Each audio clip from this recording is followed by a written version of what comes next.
नमामि प्रिय छात्राः सुप्रभातम्।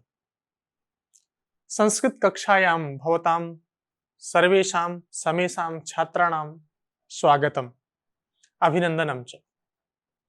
अद्य वयं किञ्चित् व्याकरणांशं पठामः। कापि भाषा भवतु तस्याः किमपि व्याकरणं भवति।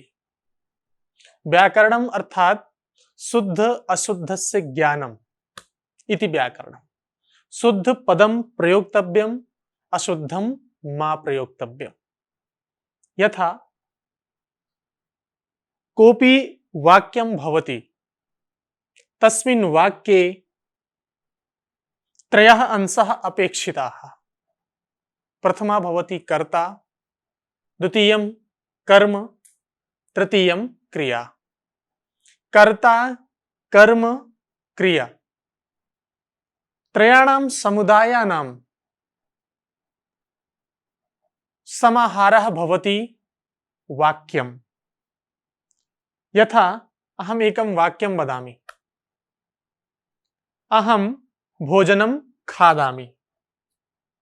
अस्मिन् वाक्ये अहम् इति पदं कर्ता अस्ति, भोजनम् इति पदं कर्म अस्ति, खादामि खादनम् इति क्रिया।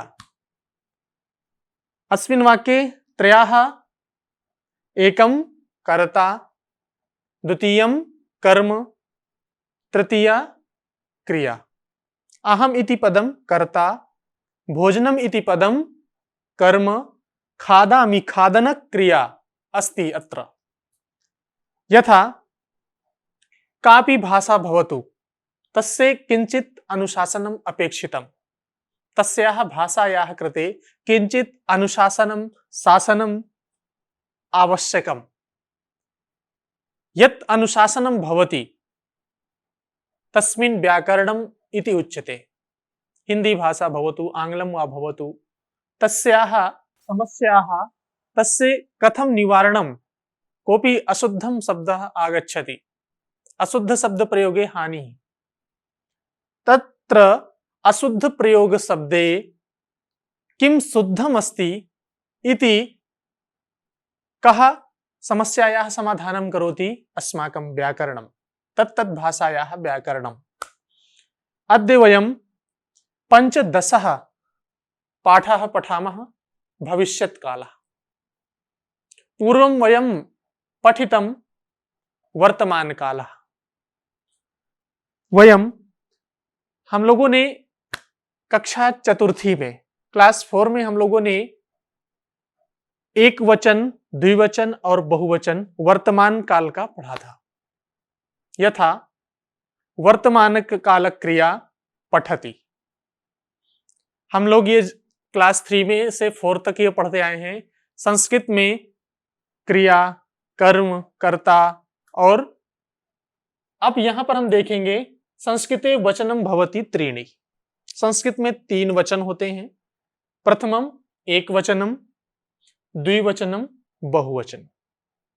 अन्यासु भाषासु हिंदी, आंग्ल भाषायां द्विवचनम भवति, एक वचनम, बहुवचनम। तत्र द्विवचनम न भवति, सिंगुलर प्लूरल। तत्र द्विवचनस्य प्रयोगः एव न भवति। एकः अस्ति चेत् एकवचनम्, एकस्य अधिकम् अस्ति चेत् बहुवचनस्य प्रयोगः। परन्तु अत्र संस्कृत भाषायाम् एवमेव संस्कृतस्य वैशिष्ट्यं, संस्कृतस्य महत्त्वं। प्रथमम् एकवचनं, द्विवचनं, बहुवचनम्। एकः अस्ति कोऽपि चेत् एकवचनस्य प्रयोगः, एकवचनस्य कर्तायाम् एकवचनस्य क्रियायाः प्रयोगः भवति। यथा सः पठति, एकवचन सः इति एकवचनं, सः वह, पठति इति एकवचनं, वो पढ़ता है। अनन्तरं पठतः, पठतः इति द्विवचनं, पठतः या प्रयोगे द्विवचन तौ, तौ अर्थात वे दोनों, तौ पठतः।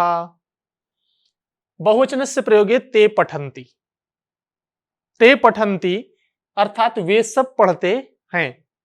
इदानीं पश्यन्तु, यथा अस्ति अत्र सः सः इति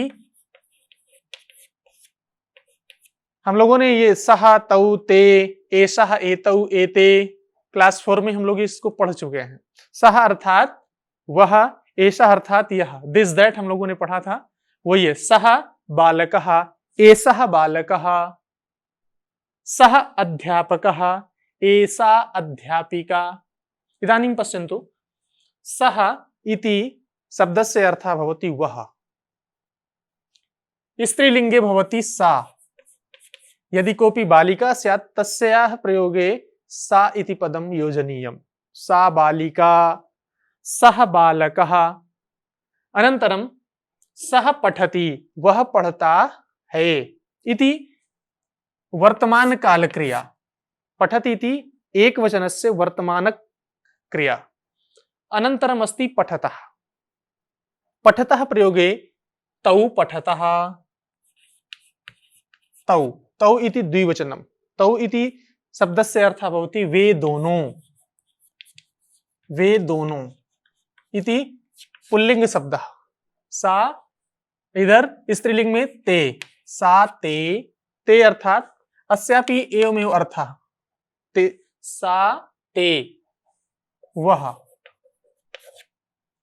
इति द्विवचनम्। द्विवचनस्य प्रयोगे यथा वाक्य व्यवहारः, वाक्य प्रयोगः करणीयः तथा तौ पठतः, वे दोनों पढ़ते हैं, ते पठतः, वे दोनों पढ़ती हैं। स्त्रीलिंगे केवल कर्ता कारके किंचित भिन्नं भवति, क्रियायां कोऽपि भेदः न जायते। क्रिया तो भवति एव, लड़का खाए या लड़की खाए, लड़का पढ़े या लड़की पढ़े, क्रिया में, पढ़ने की क्रिया में कोई अंतर नहीं आता है। अंतर आता है केवल कर्ता में। अगर वो स्त्रीलिंग है तो स्त्रीलिंग का प्रयोग होगा, पुल्लिंग है तो पुल्लिंग का प्रयोग होगा। वहां पर क्रिया में कोई अंतर नहीं होता है। अगर कोई कहे कि नहीं ये स्त्रीलिंग की पुस्तक है, ये पुल्लिंग की पुस्तक है, ये बच्चे, ये पुल्लिंग वाली पुस्तक है, इसको स्त्रीलिंग नहीं पढ़ सकते हैं, इसको बालिका नहीं पढ़ सकती, ऐसा कुछ नहीं होता है। क्रिया जो है वो पुल्लिंग और स्त्रीलिंग की बराबर होती है। स्पष्टम? तौ पठतः। अनंतरम अस्ति ते। ते इति, ते अर्थात वे सब, वे सब, वे सब अर्थात ते। बहुवचनी प्रयोगः भवति ते पठन्ति, ते लिखन्ति, ते हसन्ति, ते गच्छन्ति इति पुल्लिंगः। स्त्रीलिंगे सा ते ताः, ताः प्रयोगः भवति। ताः अर्थात वे सब। ताः बालिकाः पठन्ति, वे लड़कियां पढ़ रही हैं। ताः बालिकाः गच्छन्ति, वे लड़कियां जा रही हैं। ते बालकाः आगच्छन्ति, वे बच्चे आ रहे हैं। स्पष्टम? एक वचनम पठति, द्विवचनम पठतः, बहुवचनम पठन्ति। अत्र त्रिवचनम ना कि सर यहाँ पर एक वचन हो गया, द्विवचन हो गया, यहाँ त्रिवचन होगा। त्रिवचनम ना, द्विवचनस्य अधिकः यत्र भवति तस्य तत्र प्रयोगः भवति बहुवचनस्य। एकवचनम, द्विवचनम, बहुवचनम। सः पठति, सा पठति, तौ पठतः, ते पठतः, ते पठन्ति, ताः पठन्ति। स्पष्टम? इति प्रथम पुरुष प्रयोगः जायते। अनन्तरम् अस्ति पठसि। अत्र त्वम् इति प्रयोगः भवति। त्वम्, त्वम् प्रयोगे त्वम् पठसि, त्वम् के साथ हम पठति नहीं लगा सकते हैं, क्योंकि ये प्रथम पुरुष की क्रिया है और ये मध्यम पुरुष की क्रिया है। पुरुष भी हमारे संस्कृत में 3 होते हैं, जिसको हम लोग फर्स्ट, सेकंड, थर्ड फॉर्म के रूप में बोलते हैं। जैसे त्वम् पठसि मध्यम पुरुष, त्वम् के साथ हमेशा पठसि का ही प्रयोग लगाते हैं। जैसे तुम पढ़ते हो, अब स्त्रीलिंग है तब भी हम तुम पठसि ही बोलेंगे, तुम पढ़ रही हो, तुम पठसि। अनंतरम युवाम, युवाम अर्थात तुम दोनों। एक वचन, द्विवचन, अगर तुम का द्विवचन बोलेंगे तो तुम दोनों, युवाम पठतः। अनंतरम बहुवचन यूयम पठत, यूयम अर्थात तुम सब। यूयम पठतः, यूयम के साथ में जो क्रिया होगी उसकी यूयम पठतः, तुम पढ़ रहे हो।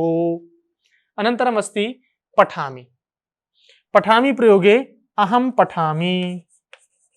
हम लोगों ने क्लास 2 में एक संस्कृत की बहुत अच्छी कविता पढ़ी होगी, अहम पठामि संस्कृतम, अहम लिखामि संस्कृतम, अहम वदामि संस्कृतम सदैव सुंदराक्षरम।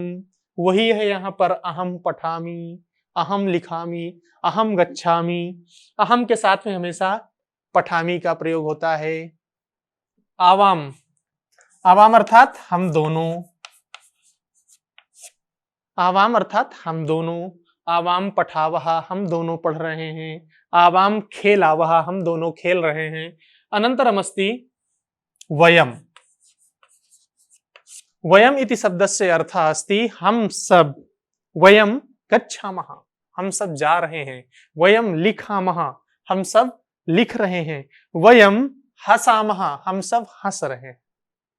अस्य एतत् अस्ति वर्तमान काल क्रिया। अब इसके बाद हम लोग दूसरी वीडियो क्लिप में हम लोग भविष्य काल के बारे में पढ़ेंगे। भविष्य काल में क्रियाएं कैसे यहां पर परिवर्तित होती है। धन्यवाद।